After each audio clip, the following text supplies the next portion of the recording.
après le débat.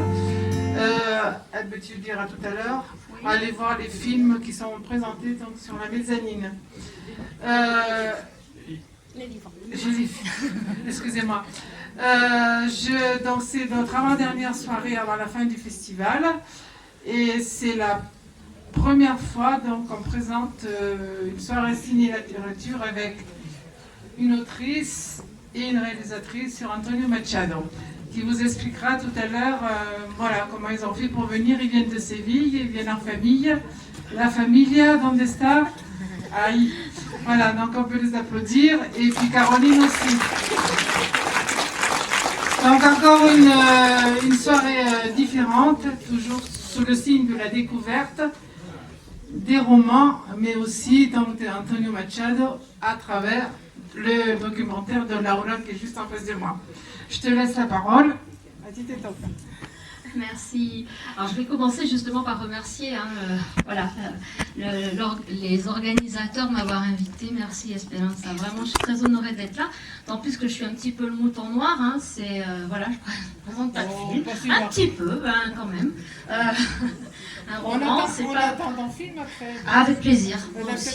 Moi, je suis prête. Alors, je vais me présenter rapidement. Je présentais rapidement aussi le roman. Donc, je suis maître de conférence à l'université Clermont-Auvergne, maître de conférence en civilisation espagnole contemporaine. Ça veut dire que j'enseigne l'Espagne, l'histoire de l'Espagne du 19 et 20e siècle. Voilà. Donc, j'ai fait une thèse sur la Galice.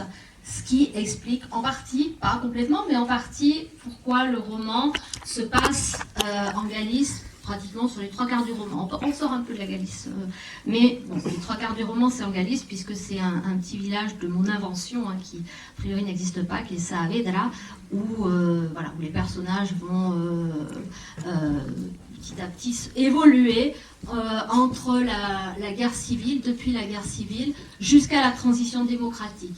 Parce qu'en fait, donc, le roman commence à la guerre civile. La guerre civile, c'est la bascule. Hein. C'est la bascule, alors à la fois de mon histoire, et c'est aussi la bascule de l'histoire avec un grand H. Évidemment, je ne vous apprendrai rien. Hein. Le XXe siècle espagnol, il y a un avant et un après, guerre civile, bien évidemment. Donc le roman commence à la guerre civile et va se poursuivre. Donc chronologiquement, hein, l'histoire se poursuit jusqu'à la transition démocratique. Alors, pourquoi la Galice? D'abord, parce que c'est une région que je connais bien, donc ça vous l'avez compris, que j'ai des amis, donc j'ai entendu beaucoup d'anecdotes, évidemment j'ai beaucoup lu sur le sujet, déjà pour mon propre travail, et puis pour des recherches, des articles, etc.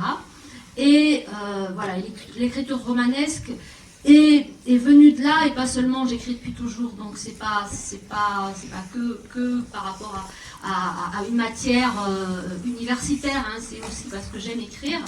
Et j'avais vraiment envie justement de raconter l'histoire autrement que par des livres, autrement que par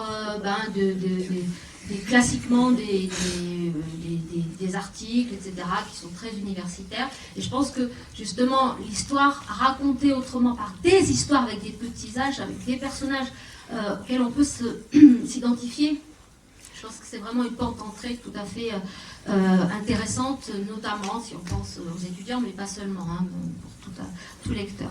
Donc, je parlais de la guerre civile.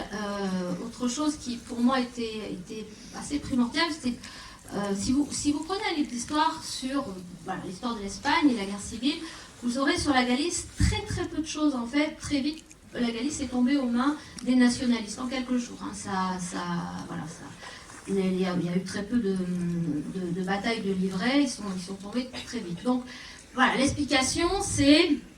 la Galice est une région conservatrice parce que c'est une région rurale, donc la ruralité étant conservatrice, ils sont mis du côté franquiste. Alors, c'est une vérité qui est une moitié de vérité, parce que effectivement c'est vrai, c'est une région rurale, une région assez conservatrice, sauf que il y a eu de la résistance, il y a eu une forte résistance, enfin forte, il y a eu de la résistance et cette résistance, elle s'est concentrée dans la guérilla. Parce que, évidemment, on ne résiste pas de la même façon en ville que dans la campagne, c'est évident. Hein, donc la guérilla petit à petit s'est formée, au fur et à mesure la région est tombée, et donc les guerrilleros se sont organisés et sont partis lutter, alors pendant la guerre civile, et puis on continue la lutte pendant le franquisme, jusqu'au début des années 50, où après il n'y a plus de guérilla. Et donc, voilà, donc c'est l'histoire d'un des personnages de ce roman qui part et qui va lutter et qui va rester dans la guérilla pendant quelques années. Et il y a eu aussi, et ça aussi je veux insister, il y a eu une très très forte répression en Galice, très forte répression. Ça a été vraiment le règne de la terreur pendant ces années de guerre civile et surtout les premiers mois. Hein. C'est les premiers mois qui sont les pires pour la guerre civile au niveau répressif parce que les phalangistes tuaient et laissaient les cadavres comme ça dans les fossés pour que les gens voient et donc que les gens aient peur. Et évidemment la peur, c'est pareil, c'est un des piliers de tout régime totalitaire. Hein. On dirige par la peur. Et ça a été le cas pendant tout le franquisme. Hein. Alors la guerre civile, on a commencé par là et ça s'est poursuivi pendant le franquisme. Donc voilà, ça c'est par rapport au lieu, la Galice, par rapport donc à la guerre civile. Et ensuite, l'idée c'était aussi de poursuivre, c'est-à-dire qu'une fois que ce traumatisme de la guerre civile, ce choc de la guerre civile est passé, comment est-ce qu'on arrive, comment une société peut continuer à fonctionner. Comment est-ce que c'est possible? Et ça, c'est aussi une question qui traverse le roman, c'est-à-dire comment, globalement, les gens revivent, arrivent à revivre ensemble aussi. Bon, je ne veux pas faire un cours ici, hein, mais globalement, on a un régime très fort, depuis le local jusqu'à la tête de l'État, hein, qui est Franco, donc complètement rigide, un contrôle de fer, hein, et toujours la peur qui est là tout le temps. Hein, la peur voilà, de la mort, de la misère.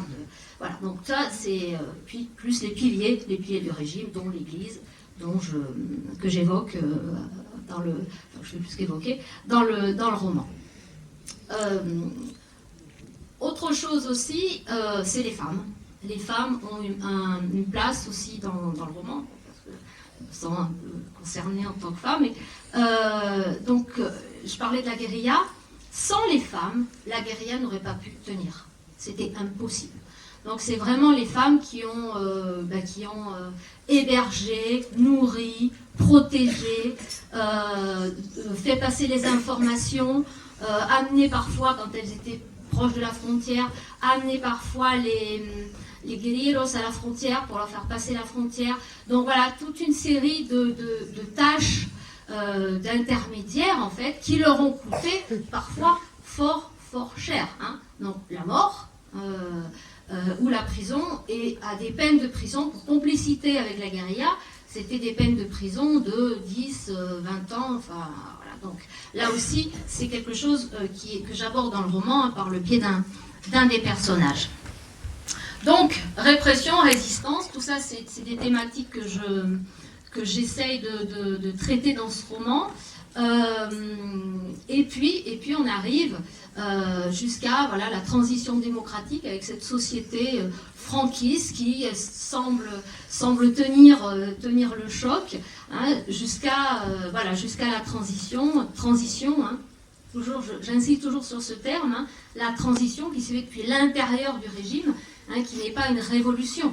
Hein, si on compare avec la révolution des œillets au Portugal, on est passé d'une dictature à une démocratie, ben, c'est une révolution, ça vient de l'extérieur. La transition passe en douceur. C'est les mêmes, ça c'est les franquistes édulcorés entre guillemets qui ont fait la transition. Hein. D'où après toutes les critiques hein, sur la transition. Mais bon, on va pas rentrer, c'est pas la thématique. Donc les questions, moi, qui ont vraiment traversé ce roman, j'en ai un petit peu parlé tout à l'heure, c'est le fait de vivre à côté, ça c'est vraiment quelque chose qui m'interroge, qui m'interrogera toujours. Comment est-ce qu'on fait pour vivre quand on a comme voisins les bourreaux, les gens qui ont pu dénoncer vos parents, vos grands-parents, quelqu'un de votre famille? Comment est-ce qu'on vit pendant près de 40 ans? C'est une dictature qui a duré près de 40 ans. Comment est-ce qu'on fait? Bon, je n'ai pas de réponse à cette question.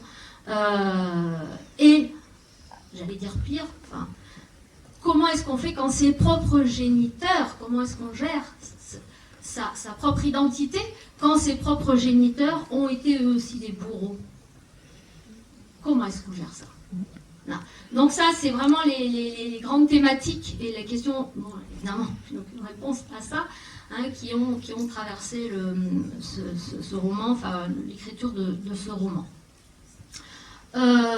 Et puis la mémoire, hein, parce que cette mémoire, elle est douloureuse, elle est difficile, elle n'est toujours pas là. Enfin, on a beaucoup, on dit oui, mais on n'a pas parlé de la guerre civile. En fait, il y a eu beaucoup de livres d'histoire, d'historiens, beaucoup d'anglais d'ailleurs, qui ont travaillé sur la guerre civile.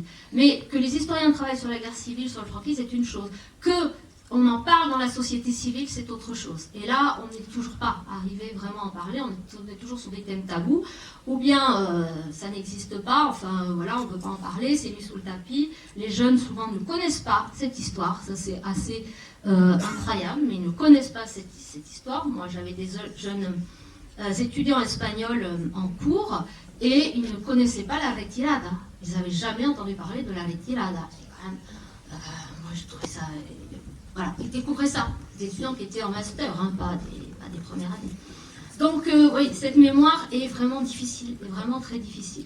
Le roman prend la forme, j'ai dit tout à l'heure, hein, de ces chronologies. Donc on part de la guerre civile jusqu'en 75, et parallèlement à ça, il y a une partie qui est perlée sur le roman, qui sont les années 2000, le début des années 2000, puisque voilà, mon héroïne, Angélica, elle va faire une enquête, enfin, entre guillemets, c'est sous forme d'enquête, sur sa propre famille, en tout cas sur sa propre identité, qu'est-ce qui s'est passé, parce qu'il y a voilà, un secret de famille, et ce secret de famille, elle va essayer de le percer, elle va le percer d'ailleurs, lors d'un été qu'elle va passer en Galice. Hein, donc c'est sur 2 mois, là, donc c'est début des années 2000, parce que je voulais alors on m'a dit pourquoi début des années 2000, parce que je voulais une héroïne qui est dans la trentaine, et puis c'est le début des années 2000 véritablement où il y a eu l'ouverture des fosses, où il y a eu suffisamment d'argent pour ça. Après avec la crise ça s'est un peu pour le moins arrêté, donc voilà, c'était plus logique et plus cohérent que ce soit au début des années 2000. Donc voilà, donc deux parties, hein, la première qui est vraiment, on est vraiment dans le franquisme, et la deuxième, on est dans l'époque quasi actuelle, hein, où là l'héroïne essaye de démêler cette histoire. Voilà, donc c'est un roman, pour que je termine là-dessus, hein, sur l'histoire, mais c'est aussi un roman sur l'identité. L'identité, c'est toujours un thème, moi, qui me poursuit depuis ma thèse, parce que c'était la Galice et l'identité. Donc, mais je me suis rendu compte à la fin de l'écriture que j'avais aussi écrit sur l'identité. Voilà, sur l'identité personnelle. Qui suis-je? Et qu'est-ce que j'ai envie d'être? Qu'est-ce que j'ai envie de devenir? Et voilà, donc c'était, je pense, c'est vraiment une des thématiques centrales du livre. Pour ceux qui auraient la curiosité, qui bon, pour le moment ne savent pas trop, sachez que la Fondation Antonio Machado m'a fait un compte-rendu du livre. Donc vous pouvez aller voir, lire le compte-rendu, parce que là moi je parle de mon livre, donc forcément je vais le défendre, mais lire le compte-rendu et vous aurez encore notre vision, notre lecture de ce qu'il y a dans le roman. Je te remercie. On peut la remercier. J'ai lu bien sûr moi-même le roman, je vous le conseille. Il est extraordinaire, il a une belle écriture. Donc félicitations. Alors après la projection du film et le débat avec los sevillanos que están por aquí, vous pouvez donc rejoindre, elle va rester avec nous bien sûr. Et tout à l'heure, si vous voulez acheter le livre, discutez avec elle. Si Audrey veut bien accorder un petit moment, je la remercie. En tous les cas, on est très content de vous présenter donc cette soirée ciné, littérature, auteur, producteur, réalisatrice, donc et photographe aussi. Vous allez avoir une belle surprise parce que Laura, puedes venir para acá. Muchas gracias.